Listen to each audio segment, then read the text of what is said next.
Dando continuidade ao nosso curso de lógica de predicados, hoje nós veremos como acontece o raciocínio, ou seja, como é que a gente demonstra que um argumento é válido, no caso da aula de hoje, usando as regras. Então, vamos pensar o que seria um argumento agora na nossa lógica de predicados, não é? Então, pegando aqui um exemplo clássico, que temos as seguintes premissas: Sócrates é homem e todo homem é mortal. O homem aqui no sentido de ser humano, né?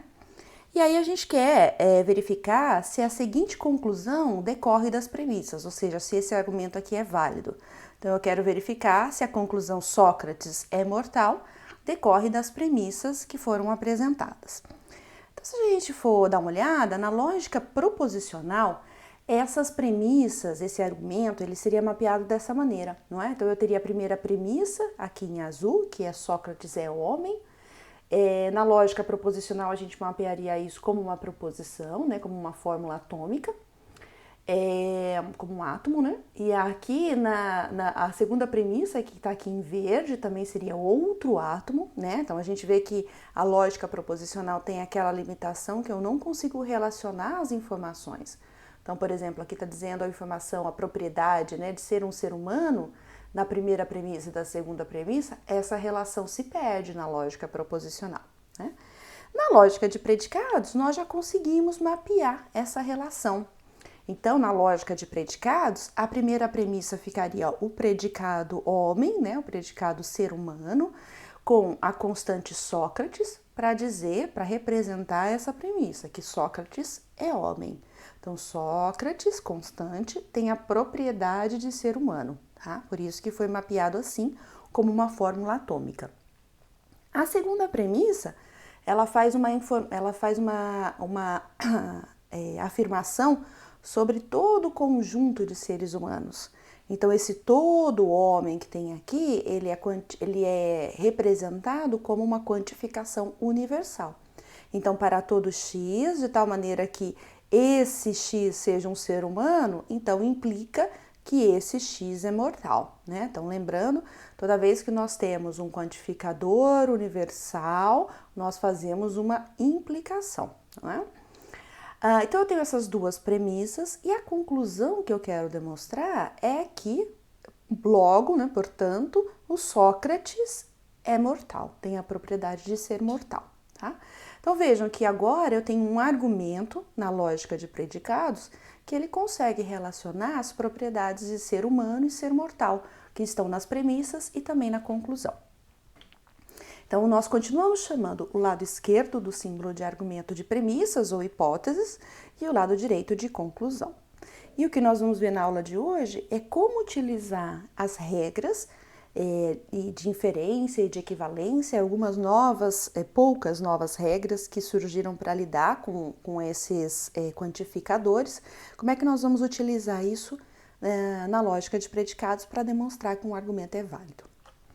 Então, recordando aqui, né, um argumento, ele é uma sequência de fórmulas, de tal maneira que as n-1 fórmulas aqui, né, do lado esquerdo do meu símbolo de argumento, elas são as premissas e a fórmula do lado direito é a conclusão. Então, nós queremos verificar aqui, então, por exemplo, no nosso exemplo do slide anterior, né, então nós queremos verificar se essa conclusão, ela decorre das premissas, né, e para isso, então, a gente vai ter marcado aí quem são as premissas e quem é a conclusão, por várias palavras, né, na lógica, na linguagem natural. Eu gosto muito de usar o logo, mas pode ser portanto, como consequência e assim por diante. Então, para verificar que um argumento é válido, o que é um argumento é válido, né? Então, recordando também a mesma definição, o mesmo conceito que nós tínhamos na lógica proposicional, se aplica aqui na lógica de predicados. Então, o argumento ele vai ser válido quando a conclusão do argumento for uma consequência lógica das premissas. Ou, refraseando, quando esta fórmula aqui, ó, que é a conjunção das premissas como um antecedente da implicação e a conclusão como consequente, se essa fórmula toda for uma tautologia. Se o argumento for válido, então a gente vai dizer que a conclusão decorre, né, das minhas premissas, tá? Ou ela é dedutível das premissas, tá? São exemplos aqui de como a gente pode dizer. E nessa aula de hoje nós veremos então como demonstrar que um argumento é válido usando aquelas estratégias que nós já vimos na lógica proposicional. Então, prova direta, lembra, a partir das premissas, aplicando as regras de inferência e equivalência, nós chegamos à conclusão. Prova condicional, em que a gente insere uma hipótese e remove essa hipótese, fazendo ela ser o antecedente de uma implicação. A prova condicional está amparada neste teorema de introdução da condicional, né, que diz que se uma fórmula beta, né, é derivada a partir de uma hipótese alfa, a gente pode então descartar alfa e derivar isso aqui. Alfa implica em beta. E também a prova indireta, né, que é a prova por absurdo, na qual a gente nega a conclusão que se quer provar, insere isso como uma hipótese tão válida como as demais premissas, e vamos aplicando as regras de inferência e equivalência até chegar num absurdo. E aí, nesse caso, então, a gente descarta aquela hipótese, que era a negação da conclusão que se queria mostrar, e conclui-se, então, que o argumento é válido. Vocês podem continuar escolhendo a técnica de prova que vocês quiserem. A única coisa importante a lembrar é que nas provas que tem a introdução de hipótese, então vocês têm que, na hipótese, na prova condicional, remover essa hipótese por meio da introdução da condicional. E na prova indireta, quando a gente coloca essa hipótese, que é a negação da conclusão, a gente tem que necessariamente chegar a um absurdo, tá? Lembrando, então, aqui nós vamos continuar usando as mesmas regras de inferência e de equivalência que nós já vimos, né, na lógica proposicional, tanto que o conjunto de regras apresentado a vocês, que está naquele arquivo, né, que aqui está um print dele lá no ambiente da disciplina, é um arquivo genérico, né? As regras aqui, elas estão especificadas como, as fórmulas aqui estão especificadas como alfa, beta, gama e assim por diante. Então, esse alfa, ele pode ser uma fórmula na lógica proposicional ou na lógica de predicados, tá? As fórmulas, as leis, as regras continuam sendo válidas e devem ser aplicadas aqui na hora da gente fazer o raciocínio na lógica de predicados. Além dessas regras de inferência e de equivalência que nós já vimos na lógica proposicional, também tem aquelas novas regras de equivalência para os quantificadores que nós vimos na aula anterior. Então, aqui eu sei que se eu tenho um quantificador qualquer, seja ele um para todo ou um existe, e um alfa no qual x ocorre, então esse quantificador está quantificando, está tendo um escopo, né, uma interferência em relação às ocorrências de x dentro de alfa. E se eu tiver uma outra fórmula beta que não tem ocorrência de x, e ela estiver aqui fora do escopo, com uma disjunção ou com uma conjunção, eu posso trazê-la para dentro do escopo do quantificador, que não vai ter nenhuma, o quantificador vai continuar não tendo influência nenhuma sobre beta, porque x não ocorre em beta. Lembrando, isso é só com a disjunção e com a conjunção. Isso não se aplica à implicação e bimplicação. E a outra regra de equivalência que nós vimos é aquela em que eu coloco o não que está do lado de fora de uma fórmula quantificada, seja ela universalmente ou existencialmente, eu coloco esse não mais interiorizado. Isso vai ser muito importante quando nós fizermos a transformação da fórmula para a forma normal conjuntiva. Então, aqui, eu colocando o não para dentro da fórmula, quando o não, a negação, passar pelo quantificador universal, ele vira existencial, e quando ele passar pelo existencial, o quantificador vira universal, tá? Além destas regras, o que mais que a gente tem? Agora nós temos regras para lidar com os quantificadores, né? Além das regras de inferência e equivalência, a gente precisa agora verificar como é que eu faço para instanciar uma variável quantificada, ou quando é que eu posso, a partir de uma instância, generalizar para algum quantificador. Então, agora nós vamos ver 4 novas regras para lidar com esses quantificadores. Essas regras são as de eliminação e as de inserção dos quantificadores.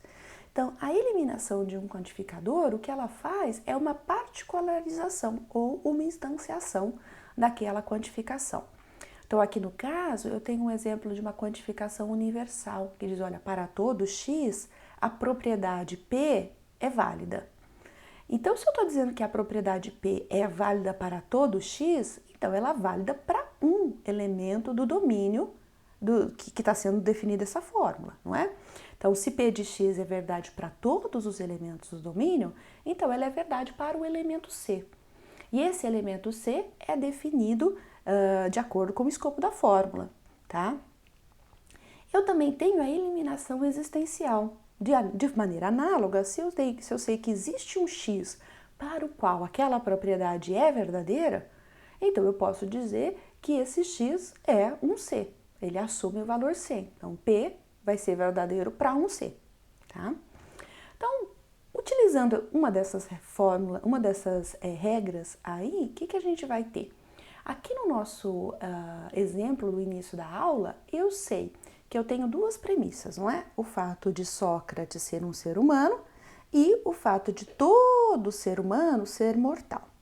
Então, eu preciso aqui no meu alfa 2 fazer uma particularização, eu preciso eliminar o quantificador universal, porque para mim me interessa falar sobre Sócrates, quando esse x assume o valor de Sócrates e não quando ele é genérico. Então, o primeiro passo que eu vou fazer na demonstração de que esse argumento é válido é instanciar, fazendo esse x assumir o valor de Sócrates. Então, aqui eu fiz uma eliminação universal, eu removi o quantificador universal, instanciando o x com o valor de Sócrates, tá? Então, aqui eu venho e coloco no lugar de x, vejam, eu substituí pela constante Sócrates e o quantificador universal some. Agora eu tenho essa premissa, que é homem Sócrates, e eu tenho essa premissa, que se homem Sócrates, então mortal Sócrates. Bem, daqui a gente vê que dá para aplicar modus ponens. Então, aplicando modus ponens em alfa 1 e alfa 3, eu deduzo esta minha conclusão, que Sócrates é mortal, que é exatamente a conclusão que eu deveria deduzir para demonstrar que o meu argumento é válido, tá? Então, vejam, eu continuo usando as regras que eu já tinha antes. Então, aqui eu usei uma regra de inferência, posso continuar utilizando todas aquelas regras de inferência ou equivalência. E agora eu só preciso fazer essa particularização, né? Essa eliminação dos quantificadores. Então, neste exemplo, eu eliminei o quantificador, porque eu queria fazer a minha conclusão ser específica para um elemento do domínio. Mas eu posso ter casos de argumentos em que eu quero o contrário, eu quero fazer a minha conclusão valer para mais de um elemento do domínio. Então, para esses casos, eu preciso introduzir um determinado quantificador. Então, eu poderia aqui, por exemplo, introduzir um quantificador universal, né? Então, por exemplo, para um x, eu vou saber o que? Aqui eu estou fazendo se o P de C, se a propriedade é válida para um C no meu domínio, então eu vou generalizar dizendo que ela é válida para todos os elementos do domínio, tá? Mas aqui a gente tem que tomar muito cuidado, porque aqui eu vou poder fazer isso quando? Quando essa minha propriedade aqui, ela não foi deduzida a partir de uma hipótese na qual o x era uma variável livre, né? Porque se ele era uma variável livre, eu instanciei ela para uma constante só. Nem usando aqui a instanciação existencial, né? Aqui, desculpa, eu esqueci de arrumar, né? Aqui é a instanciação existencial, tá? Então, quais exemplos aqui de usos incorretos dessa generalização, não é? Então, por exemplo, se eu tenho essa hipótese, P de x, deduzir isso daqui, ó, para todo x, P de x. Esse x aqui é uma variável livre. Se ele é uma variável livre, eu instancio ela como se fosse uma constante. Lembra da nossa aula de semântica? Então, se esse x é uma variável livre, não tenho garantia nenhuma de que ela vai significar a mesma coisa que um para todo, não é? Variável livre é instanciada para um elemento do domínio, eu não posso generalizar de que ela é para todo, tá? Então aqui eu não poderei fazer, tá? Não posso fazer essa generalização universal nesse caso. Outro caso em que eu também não posso fazer a generalização universal. Vejam, aqui eu tenho um para todo x e aqui eu tenho um existe y, né? Então, eu posso fazer a eliminação da universal aqui, instanciando o x como a, tá? Então, vim aqui e falei, olha, eu tenho aqui um quantificador universal, então eu instancio ele como a. Vejam, virou isso aqui. Então, existe um y de tal maneira que é de AY. Aqui tá certo, tá? Outra coisa, eu venho e faço a eliminação existencial, dizendo que o y agora assume o valor de b. Tudo bem também, tá? Apliquei direitinho a regra. Então, eu deduzi lá um Q de A a B. Então, eu estou deduzindo que a propriedade Q ela é válida para quando os elementos são A e B, tá? Agora, o que eu não posso fazer aqui é generalizar novamente. Né, fazendo a introdução da universal, por exemplo, voltando àquela substituição que eu tinha feito originalmente do x por a, volto a valendo x. Porque vejam que aqui eu estou atrelando agora que para todo x, a propriedade Q é válida com b. E isso não era dito na minha hipótese original.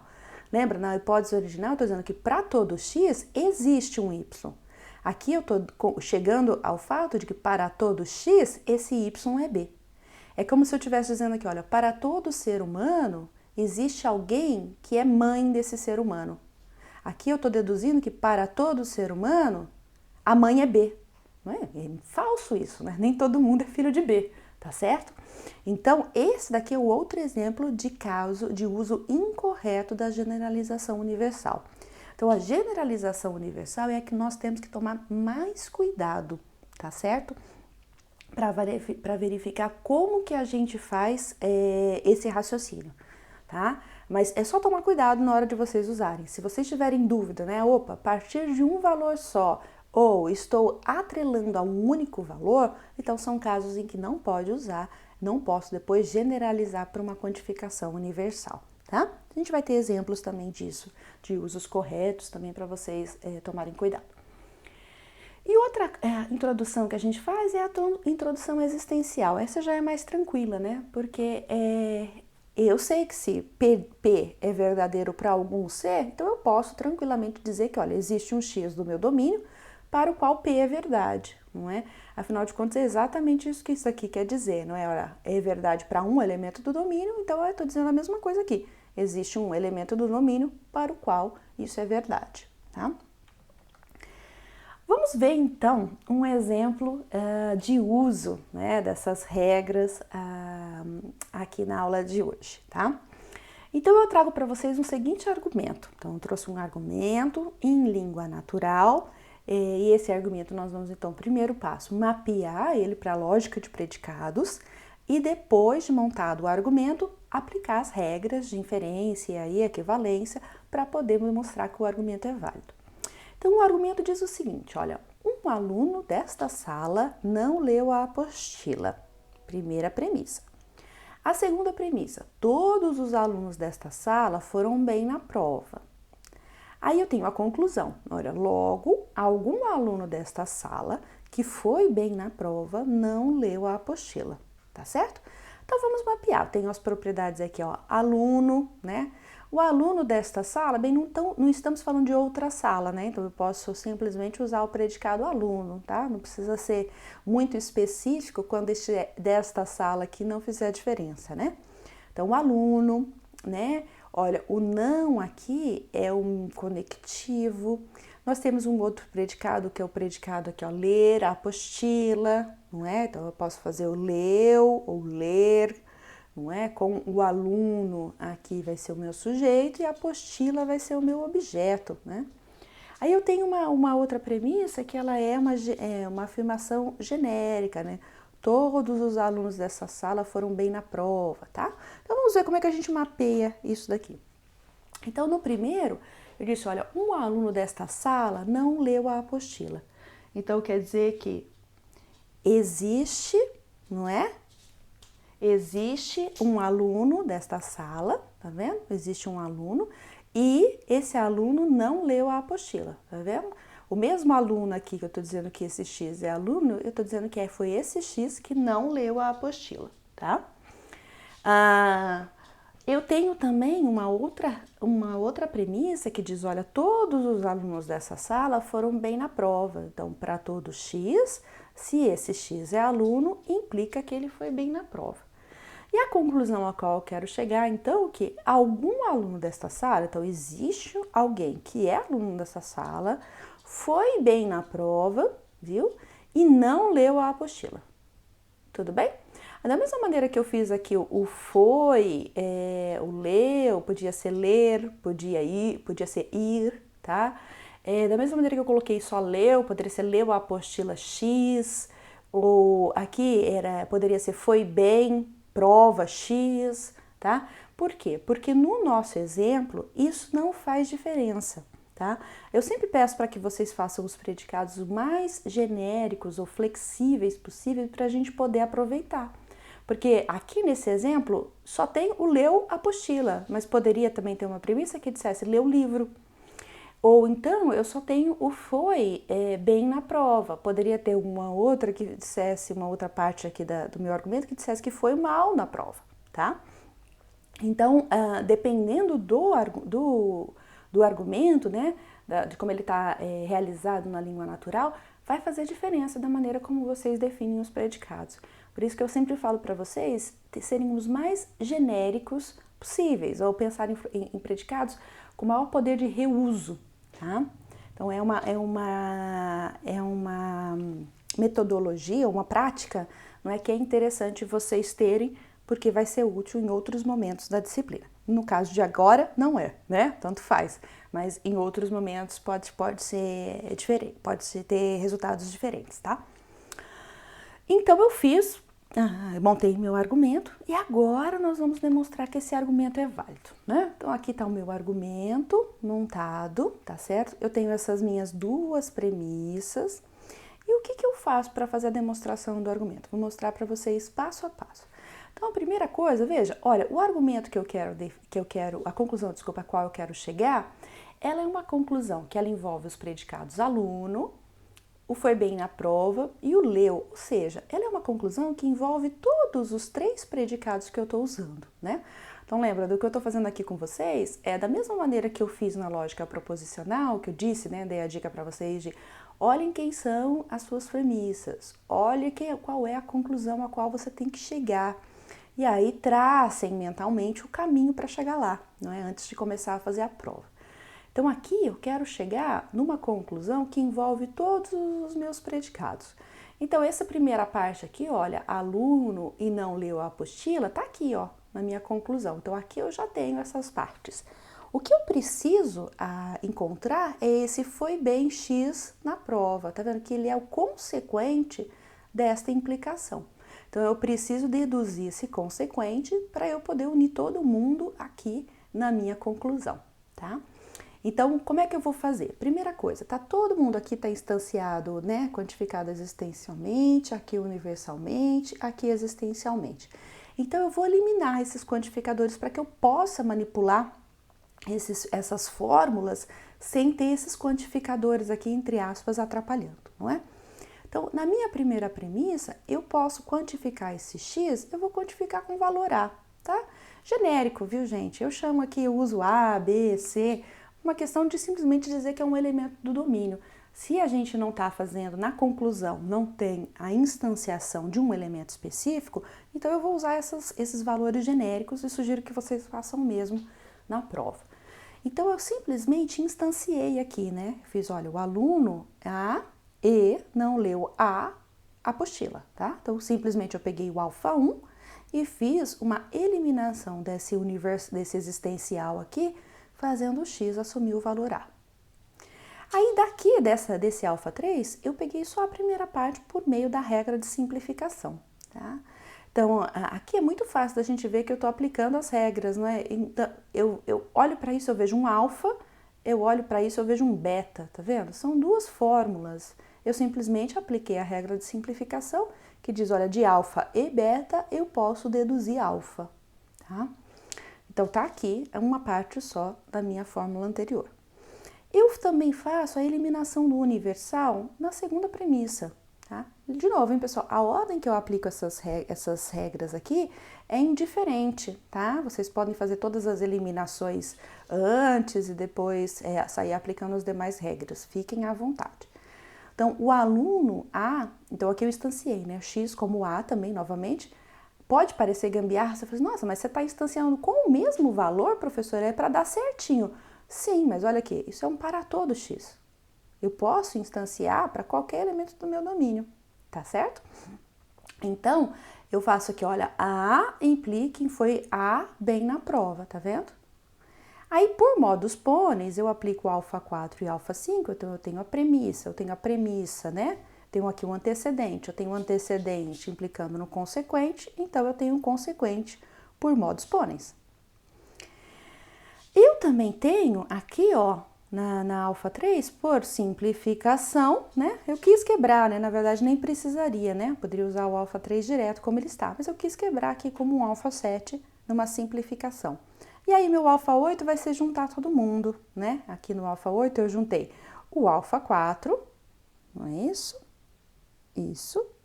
Aqui eu acho que eu coloquei alfa 3. Ah, bem, aqui eu juntei o alfa 3, então não precisaria ter quebrado aqui o alfa 7, né? Tá vendo? Eu juntei todo o alfa 3, ó, que é tudo isso daqui mesmo, mais o alfa 6, que tá aqui, tá vendo? Esse passo de alfa 7 é desnecessário, né?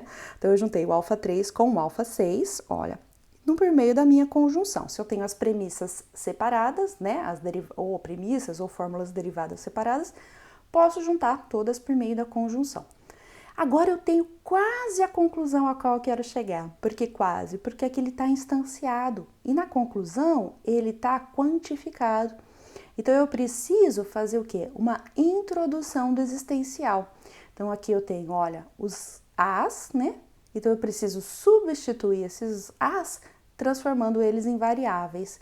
Então eu vou falar, olha, existe um X, né? Em todas as ocorrências de A, eu vou substituir para o X. E aí eu chego na conclusão que eu queria demonstrar. Então vejam, é o mesmo processo que nós tínhamos na lógica proposicional, com essa especificação, agora com essa nova regra de fazer eliminação ou introdução dos quantificadores, tá? Então eu deixo para vocês aqui 3 argumentos para vocês verificarem que eles são válidos seguindo o mesmo processo, tá? Então aqui eu já trouxe eles na lógica de predicados, não precisa mapear da língua natural. Então o que vocês precisam fazer, tá vendo? Aqui estão quantificados universalmente, quantificados universalmente, quantificados universalmente. Então vocês precisam fazer a eliminação da quantificação universal para fazer todo o raciocínio e depois fazer a introdução da quantificação universal. Aqui vocês vão fazer a introdução correta, não se preocupem, porque todas as variáveis estão quantificadas universalmente. Então, isso daqui é um caso muito tranquilo de vocês usarem a regra de introdução do universal, porque as variáveis já estavam todas quantificadas universalmente. O mesmo acontece aqui, tá certo? São exemplos relativamente simples, só para vocês treinarem mesmo, tá? Aqui, ó, eu já tenho uma variável livre, não é? Que é esse x, tá vendo? E eu tenho aqui uma variável quantificada, não é? E aqui eu quero que vocês cheguem a essa conclusão. Mas é a mesma coisa. Instanciem, certo? E façam um raciocínio, tá? As respostas estão aí nos últimos slides. Tentem fazer, depois vocês confiram, certo? Até a próxima aula.